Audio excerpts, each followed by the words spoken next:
కుర్మ సంఘం నాయకత్వంలో ఇప్పుడు నడుస్తున్న ఒక పెద్ద వివాదం గురించి ఈరోజు క్విక్గా ఉల్లుక్కేద్దాం. అసలు విషయం ఏంటంటే, ఒక కార్యకర్త రాష్ట్ర అధ్యక్షుడు ఎగ్గ మల్లేశంపై నేరుగా విరుచుకుపడ్డారు. ముఖ్యంగా ఎలక్షన్ టైంలో లీడర్షిప్ సైలెంట్గా ఉందనే కోపం కింద స్థాయిలో బాగా పెరిగిపోతోందని ఈ వీడియోతో మనకు స్పష్టంగా అర్థమవుతుంది. సరే, మొదటి పాయింట్ ఏంటంటే నిర్లక్ష్యం. ఎన్నికల కోడుంది గదా, దాన్ని ఒక కారణంగా చూపి మల్లేశం గారు కమ్యూనిటీ హక్కుల కోసం పోరాడటం లేదనేది ప్రధాన ఆరోపణ. అంతేకాదు, పండగ చేసుకోండి, తినండి, తాగండి అని చెప్పి అసలు సమస్యల నుంచి దృష్టి మళ్లిస్తున్నాలని ఆయన ఆరోపిస్తున్నారు. ఇది కేవలం నిర్లక్ష్యమే కాదు, కుర్మ సమాజాన్ని వీక్ చేసే ప్లాన్ అని ఆయన గట్టిగా వాదిస్తున్నారు. ఇక రెండో విషయానికొస్తే హక్కుల అణచివేత. కేవలం కుర్మకులమే కాదు, గొర్రెల కాపర్లు, ఒగ్గుకథ కళాకారుల హక్కుల్ని కూడా నాయకత్వం అస్సలు పట్టించుకోట్లేదని ఆయన ఆవేదన చెందుతున్నారు. ఇంత కీలకమైన విషయాలపై లీడర్షిప్ ఎందుకు సైలెంట్గా ఉందని ఆయన సూటిగా ప్రశ్నిస్తున్నారు. ఇక చివరిగా తప్పుడు ప్రాధాన్యతలు చూడండి. సర్పంచ్ ఎన్నికల్లో కుర్మ అభ్యర్థులకు ఒక్క రూపాయి కూడా సాయం చేయలేదట. కానీ హైదరాబాద్లో విరాళాలు సేకరించడంపై మాత్రం ఫుల్ ఫోకస్ పెట్టారని విమర్శిస్తున్నారు.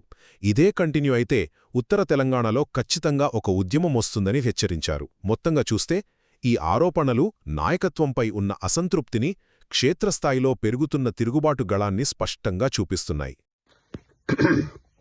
ఎగ్గ మల్లేశం జై కుర్మా, జై జై కుర్మా. ఎగ్గ మల్లేశం కుర్మా, ఏం కుర్మవయ్యా నువ్వు? ఎగ్గ మల్లేశం కుర్మా ఎడ్డోనివా? లేకపోతే ఇలా తెలంగాణ రాష్ట్రానికి కుర్మ సంఘానికి రాష్ట్ర అధ్యక్షుడిగా మాకు అర్థమైతలేదు. కానీ మా కుర్మలందరినీ ఎడ్డోళ్ళని చేస్తేవి కదనే నా కుర్మ. ఎగ్గ మల్లేశం, ఎడ్డి ఎగ్గ మల్లేశం. ఏమే ఎలక్షన్ కోడ్ వస్తే మీ జంట నగరాల్లో మీ పర్సనలే కదనే, ఇది మీ పర్సనల్. ఎగ్గ మల్లేశం పర్సనల్, జంట నగరాల్లో పర్సనల్. కుర్మ ఇవాళ ఎలక్షన్ కోడ్కి ఏం సంబంధమే? మంచిగా పండగ చేసుకొని మంచిగా చుక్క ముక్క మంచిగా తిని పండి మంచిగా వండుకొని మంచిగా ఎంజాయ్ చేయొచ్చు. కానీ ఏం బాధ అయింది మీకు? మంచిగా ఎంజాయ్ చేయండి. అయ్యో ఎవరో మీకు బాధ అవుతుంది, మీ కేసులు బుక్ అయితే భయపడతారా?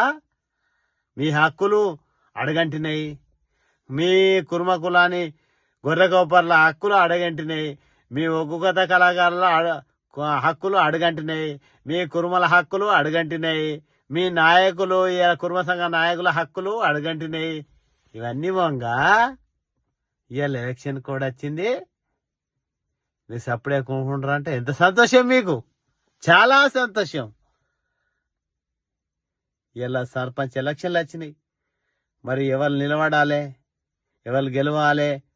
మీరు కుర్మలు నిలబడండి, మీకు ఇంత సహాయం చేస్తా, ఆర్థిక సహాయం అనేది లేదు. ఇలా ఆర్థిక జంట నగరాల్లో రండి, ఇలా రూపాయి ఇవ్వండి కూడబెట్టుకుంటా, ఇలా సంతోషం చేసుకుని. ఇదే అన్ని కుసంస్కారం. ఇది కాదు స్వామి. ఉత్తర తెలంగాణ ఉద్యమిస్తుంది.